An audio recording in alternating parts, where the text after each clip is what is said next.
Hello, Storyteller Ryan. I'm going to talk about some news of the day, and let's just get to it. It's just all depressing, I guess. Okay, so a Democrat state senator shows his support for worshiping the devil and honors Satanists during Arizona Senate floor session. So these are coming now into my feed a lot more. And the Democrats are, they are here to confront the arbitrary, tyrannical authority of religious persecution that's scheduled for government committee later on today. We are graced with the presence of ministers and members of the Satanic Temple of Arizona. They are at the capital city to fight for rights of their more than 12,000 members of their denomination and the rights of free speech and free exercise of all Arizonans. So this is a lie. The temple practices non-theistic Satanism, divorced from superstition, without any belief in gods or devils. They practice religious values of compassion, justice, bodily autonomy, free speech, science, humility, and noble actions. So this is all a lie. Here's a way to break this. It's so easy to break atheism or evil or Satanists. If you just think about it, if they can have the satanic temple, and they can have like their idols in the Christmas, in the forum, in the Senate hall, the little satanic display, then we should create a religious group called the Satanic Democrat Party Nazi Temple. The Satanic Democrat Party Nazi Temple. And we want our religion to be as equal as any other religion. The Satanic Nazi Democrat Party Temple.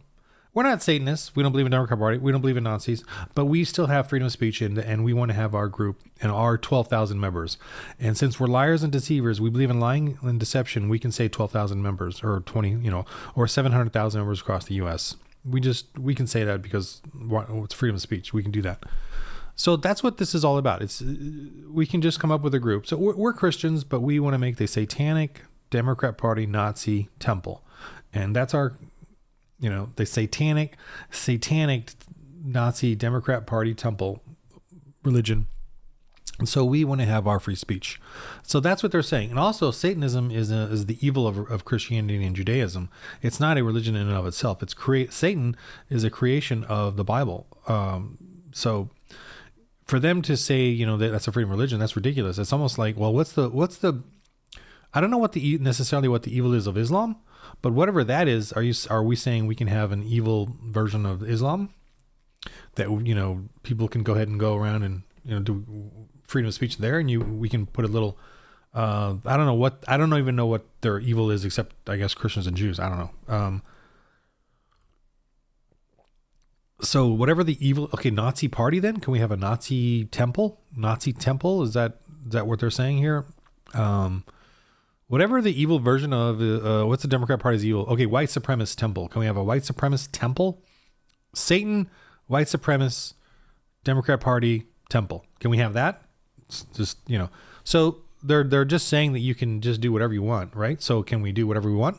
Can we have the, can we have the nigger temple party? I'm trying to use a big name word here, and I should be able to, I'm a Christian hardcore right-winger dude. I never even use that word, the N-word, in my lexicon. I don't use it when I turn the cameras off. I never even think of that word. I don't use it at any time. So I certainly don't like to term people that way. I don't use it when I write my rap songs. I don't use it when I do anything.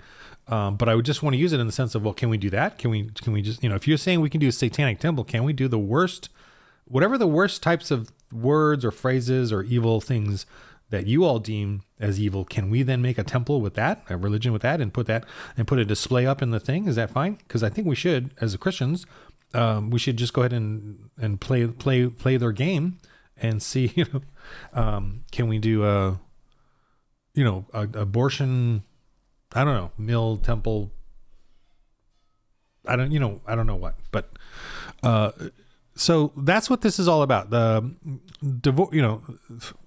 for bodily autonomy. My goodness. Do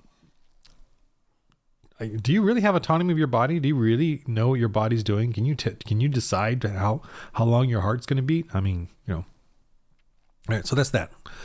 I'm going to skip the rest of this because it's annoying. So Campus Crusade says there is some good news. Yay. Campus Crusade, there is a growing hunger for Christianity on American college campuses. Yay. So that's pretty cool. There, and this is a good art. This is a neat article. They're saying they're just looking for something because the whole, let me bring up, and Joe Rogan, says, bring back Jesus, man. We need Jesus. Because they're seeing what the left and what atheism and what paganism is offering. And this is disgusting. They brought up some stuff in the video here of him. And this shows you Joe Rogan talks to Aaron Rodgers, and about the 2-hour 10 mark is when they go into this about 5 minutes of talking about bringing back Jesus. And then both of them are trying to talk about Christianity in a very spiritual way, not in a real way. So it's not that, they're just it's pretty light what they're saying, but they're just sick of the left, and they're, and also Joe Rogan saying why the culture has gone so bad. I'm like, well, you caused it. I mean, you caused the hatred of religion, of Christianity. I've seen all the clips of you, dogging Christianity back in the day. So you're part of that movement, along with Bill Maher with his religiosity documentary. I remember that when I was in college or post-college, he was going around dogging Christianity. And religiosity or religion is really a code word to them for Christianity. It's not Islam, or they might touch on it a little bit, but it's not. It's all about Christianity. So, but anyway, the good news is the kids at campuses are finding the sexual perversity and exploitation and all that stuff is just not, Another thing too that, and I had this discussion very recently with someone important in my life, a very, very good discussion, family discussion. But I was like, we're being taught in our youth to backpack across Europe, to live our life, before you settle down. That's a lie. That is a huge lie. It's an exploit on us, and it's a way to get us to sin. Like, what is it that you think you're going to do that's so special as a youth that's going to give you memories that are so important? Like, okay, I lived a crazy single life. I am embarrassed by it. I don't want to talk about it. I can't talk to it about to my wife or my kids or my grandkids. Oh, am I really going to bring up like all the the single life things that I've done in my life? It's shameful, embarrassing. It's exploitive.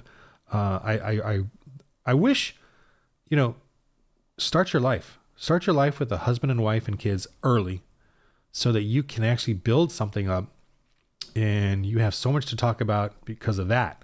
And you'll have stuff to talk to your friends and family about as you get older, as you build this up. And if you feel like you're not getting enough done, then get something done with your wife, with your family, with your kids.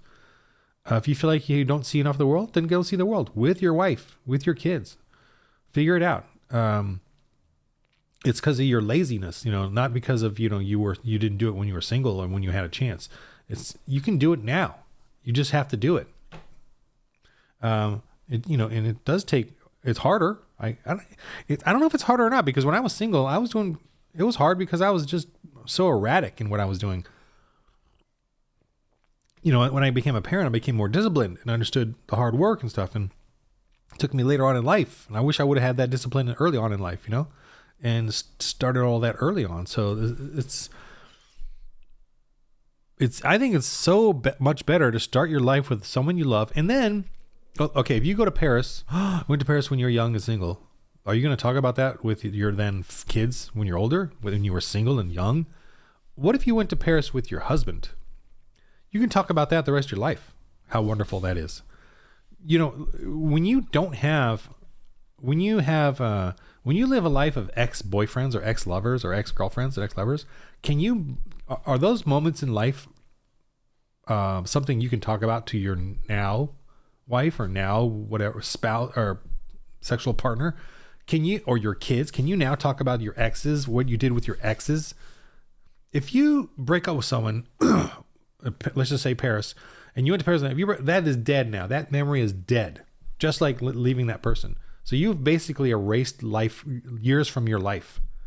If you've erased years from life because you can't bring it up again, it's not part of you anymore. You have to forget about it. Your incredible experience with Jaja in Paris. Can you say, oh, honey, I had this incredible experience with Jaja in Paris? Yeah. Oh, hi, daughter. Hi, son. I've had this incredible sexual, exploitive, dark experience with Jaja in Paris. I want to tell you about it. Can you do that? No, that's pathetic. It's shameful. It's disgusting. Your kid would be like, without even me telling your kid would be like, automatically, instinctively, in their psyche, they would know what you're telling them is disgusting. What if you said to your kid, oh, your mother and I went to Paris and had a wonderful time when we were younger? What would your kid do then? What did you do? What happened? So we are being fed a lie concerning, like, you need to be young and live a life young and party young. And what does that mean, party? Think of the rich part, like having a good time. They're drinking, they're yelling, they're dancing. What does party mean? We're on a big yacht. Okay, cool. Drinking, dancing, talking, yapping to people that you aren't really friends with, right? I mean, we're at an expensive restaurant. What are you doing? Drinking, talking. It's like the same stuff. I don't know. Whatever. Okay. Get married early. Tell your teach your kids to get married early, to start a life together, and do things. If you feel like you're going to miss out, then do it. With your kids, or right before you have kids, go out and do a couple of crazy things as a young married couple. But do things, and then have your kids, and then you'll do things again when you get older. Anyway, so this thing about the Campus Crusade is interesting. Oh, we're going to switch over back. That is happening because Jesus Revolution, this movie, I think you should watch it, especially the ending, because I made another video about this, but I did not know this. I knew the hippies in the 60s, they were huge, right? And they were doing this whole we didn't really know at the time, but it was a whole Marxist crap, pagan too.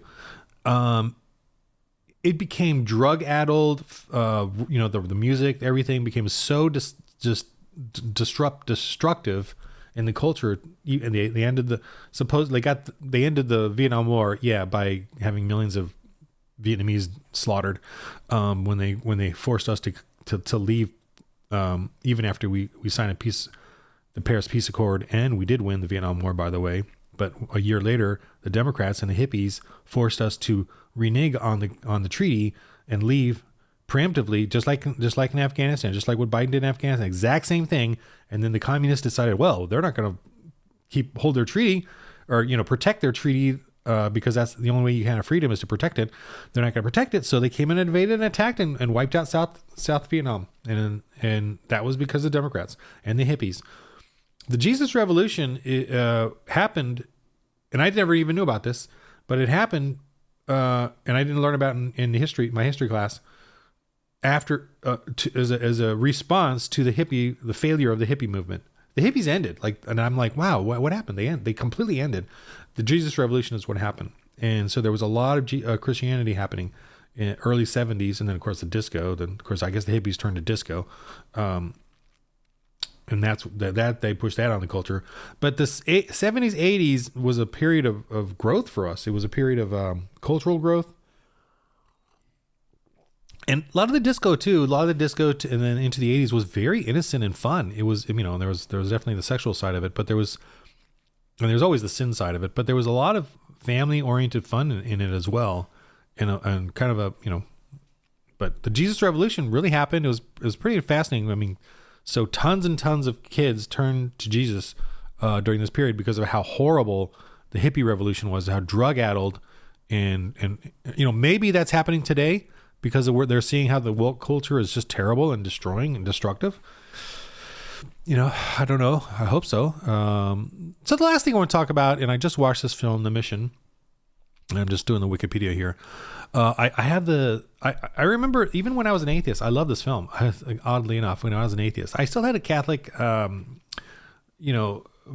to myself, because I was raised Catholic, but I was an atheist. But anyway, I saw this as, like any other atheist, as a criticism of the church. But now that I'm looking back at it, this is pretty fascinating. And the movie was actually pretty good again. I watched it. It's a very differently paced, back in the day, how things are paced differently. But really good soundtrack. I have the score. I actually have the CD. Well, I don't have the CD anymore, but I have it backed up on my drive somewhere. But I used to listen to it a lot, even as a crazy painter artist here at UCLA and in LA.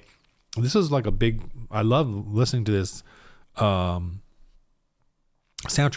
But the historical basis of this film is pretty fascinating. And I want to get this book and read up on it. When I do, I want to do a setting of the conquistadors and how they, the Catholic conversion of the South America and the jungles. And I wanted to, and I'm definitely going to have Jesuits in it, but, so I'll do an amalgam of history kind of thing, anachronism of all this sort of, Catholic Church in South America history. But, and I'm going to make it sort of fantastical with dinosaurs, dragons, and very evil religious stuff and cannibals and all that.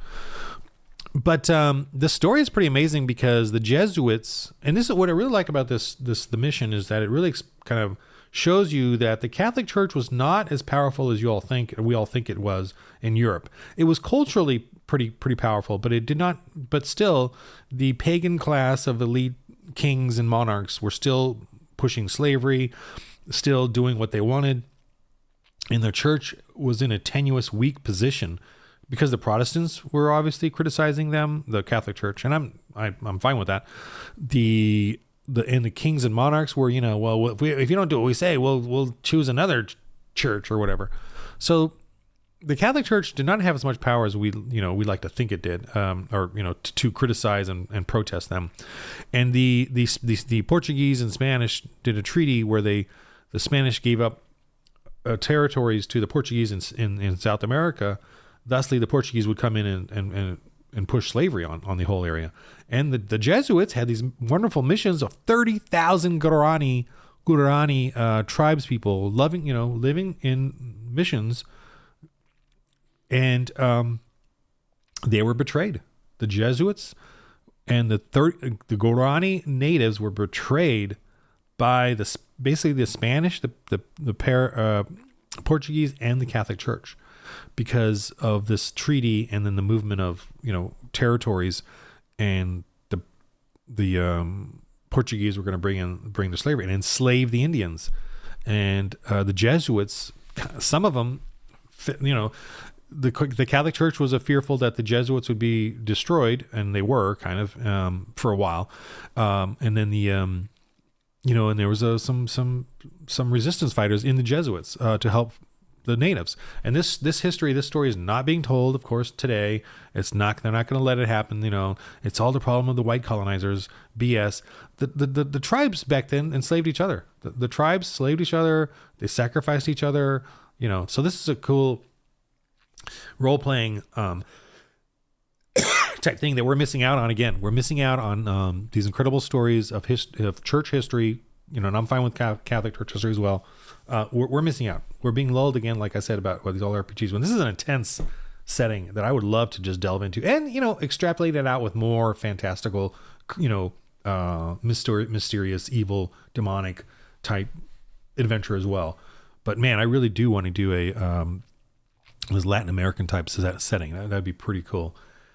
But I'm just so busy still doing other stuff. I'm still working on the Christians of Space, finishing, getting that all polished and building out the galaxy. I could use some help. Anyway, okay, so so that's my little spiel for today, and I got to get to work. So, in the game of life, roll holy dice.